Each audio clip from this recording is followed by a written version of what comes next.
Seguimos en UPAO Noticias. Vamos ahora a tener una comunicación, un enlace con la doctora Kerstin Morote. Ella se encuentra próxima a una reunión muy importante por su cargo, pero nos ha brindado unos minutos para compartir esta información tan valiosa como es la vacunación que mañana empieza para el grupo etario de los mayores de 50 años.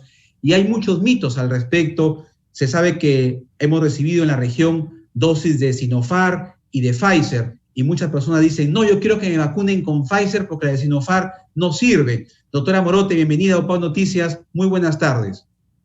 Gracias, Alberto. Buenas tardes. Gracias por el enlace. Bien, doctora, por favor, explíquenos a la población, porque hay estas situaciones, estos prejuicios, estos mitos, estas falsas noticias que tratan pues siempre de tergiversar y de preocupar a la población. Se sabe que hemos recibido lotes de vacunas de Pfizer y de Sinopharm, y las personas ya empiezan a angustiarse por las redes sociales y preguntar, yo quiero que me vacunen con la de Pfizer y no Sinopharm. ¿Qué decirles a estos ciudadanos, doctora, que mañana van a inmunizarse contra la COVID? Gracias, Alberto, por la pregunta, y es bueno que la gente esté informada. Nosotros tenemos como 7 tipos de vacunas a nivel mundial, de las cuales ya 4 se han estado colocando, o bueno, se tiene contrato a nivel del Estado peruano para que sean provistas para el país, ¿no? En caso de la región La Libertad, solo estamos aplicando 2 tipos de vacuna, que son las Pfizer y que son las Sinopharm. La Sinopharm, como todos tienen conocimiento, empezó a nivel nacional la inoculación, y bueno, en el caso de la región La Libertad, el 11 de febrero, a todo el personal de primera línea, médicos, enfermeras, técnicos, que están todo el día, 8 horas, 10, 24 horas, al lado de un paciente con COVID. Entonces, en este caso nosotros ¿por qué el Estado peruano autoriza la inoculación de esta vacuna? Porque se demuestra su eficacia. Si bien es cierto, tiene un 77% de eficacia, tiene eficacia demostrada en el estudio de su tercera etapa, que es donde se demuestra la eficacia de una vacuna. En el caso de la Pfizer sí tiene una efectividad mucho mayor, tiene una eficacia del 84, 90%. Entonces, obviamente la gente quisiera vamos a decir, lo más efectivo, pero no podríamos desechar el hecho de que la vacuna es preventiva. Y todas las vacunas, las 7 a nivel mundial que se tienen el mismo propósito y el mismo objetivo, que son de impedir que una persona con COVID llegue a estados críticos de la enfermedad, estados graves. Y sí se ha demostrado en muchos países, como en Israel, por ejemplo, que la Sinopharm sí es efectiva.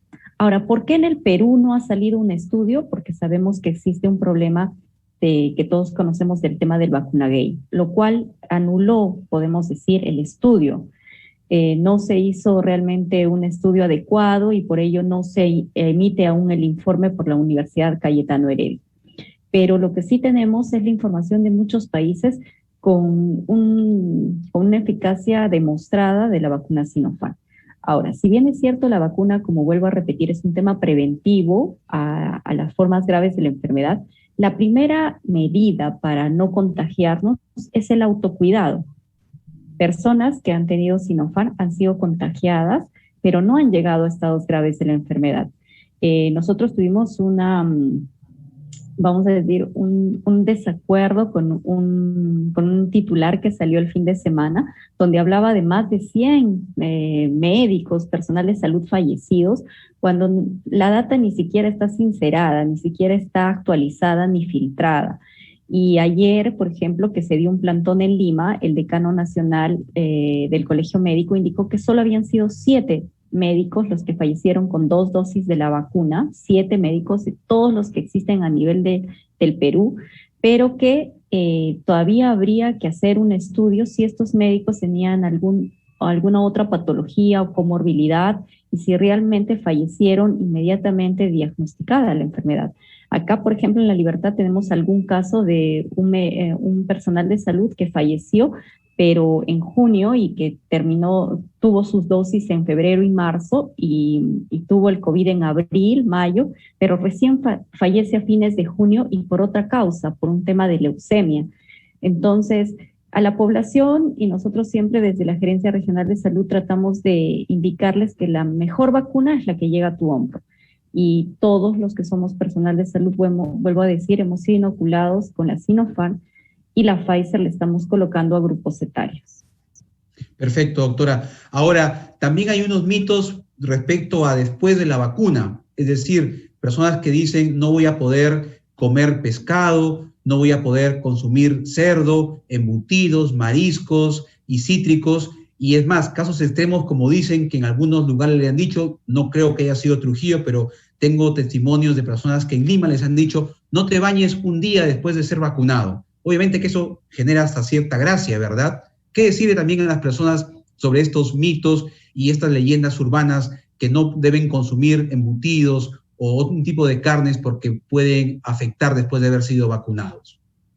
No hay ningún estudio ni investigación científica que demuestre que el consumo de algún tipo de alimento o de alguna actividad o como es el baño diario afecte a la eficacia de la vacuna. No hay ningún estudio. Lamentamos realmente de que con el tema de la pandemia haya venido también un tema de infodemia, que es la mala información que se genera por las redes sociales. Como tú mismo lo has dicho, muchas veces por las cadenas de WhatsApp, hasta mismo dijeron que la Pfizer, por ejemplo, también tuvimos en algún momento rechazo a la Pfizer porque decían que te colocaban un chip. 2 días antes, por ejemplo, les cuento como anécdota, antes de vacunar las provincias más lejanas de la región La Libertad, estuvieron difundiendo en el WhatsApp una cadena donde decía que los que nos habíamos vacunado en 2 años íbamos a fallecer. Y lamentablemente esto fue catastrófico para nosotros porque cuando llegaron las vacunas a las zonas más alejadas y tenían que tener un cierto tiempo, porque las Pfizer tienen cierto tiempo de descongelación, bueno, claro, de la cadena de frío, ¿verdad? Menos 70 grados. Que se mantienen después de descongeladas. Entonces había un rechazo y cuando las enfermeras empezaron a preguntar por qué, era porque les había llegado el mensaje que en 2 años iban a fallecer porque sí se les vacunaba. Entonces, existe una corriente, y no es una corriente reciente, existe una corriente antivacunas hace bastantes años, hasta con las vacunas en los menores de 5 años. Recordemos que el año pasado empezaron a haber casos de difteria, por ejemplo, justamente porque habían adolescentes y adultos que nunca se habían vacunado, nunca habían completado su protocolo de vacunación infantil. Entonces, lo único que podemos decirle a la población es que se guíe por información realmente certificada, calificada, de evidencia científica, y que pueden darlo la Organización Mundial de la Salud, la Organización Panamericana de Salud, el Ministerio de Salud, y bueno, acá en La Libertad, la Gerencia Regional de Salud. Bien, y por último, doctora, no es necesario que los de 50 años, mi grupo etario, tengamos que amanecernos, ¿verdad?, para poder vacunarnos. La vacuna hay para todos. Así es, ustedes se habrán dado cuenta de que la semana pasada sí nosotros utilizamos la estrategia de comenzar con un grupo de edad, luego ir disminuyendo de acuerdo a la disponibilidad de vacunas. En este caso hemos ampliado 1 hora más de atención hasta las 6 de la tarde. Quisiéramos haber ampliado hasta las 9 de la noche, pero algunos centros de vacunación no cuentan con luz a esa hora, entonces no podríamos hacerlo, pero en algunos establecimientos que sí tienen poder ampliar su horario, justamente para poder darles opción a aquellos que trabajan hasta las 5 de la tarde, poder llegar un poquito más, y no es necesario que se amanezcan ni hagan colas desde el día de hoy. Son 40.800 dosis que se está destinando para que puedan ser vacunados con toda la tranquilidad. Bien, doctora Morote, muchísimas gracias por esta amplia información. Estuvimos con la gerente regional de salud conversando sobre esta campaña de vacunación que mañana empieza para los grupos etarios mayores de 50 años contra la COVID, y todos a vacunarse sin ningún miedo, que es lo que nos va a proteger. Doctora, muy amable como siempre, muy buenas tardes. Gracias a ti, Alberto. Un fuerte abrazo virtual. Igualmente. Gracias, doctora. Culmina así UPAO Noticias, señores. Sigamos cuidándonos, doble mascarilla, distancia física y la higiene personal, que es muy importante. Seguimos en tiempos de pandemia. Seamos responsables, cuidemos nuestra salud. Gracias, nos reencontramos mañana. Muy buenas tardes.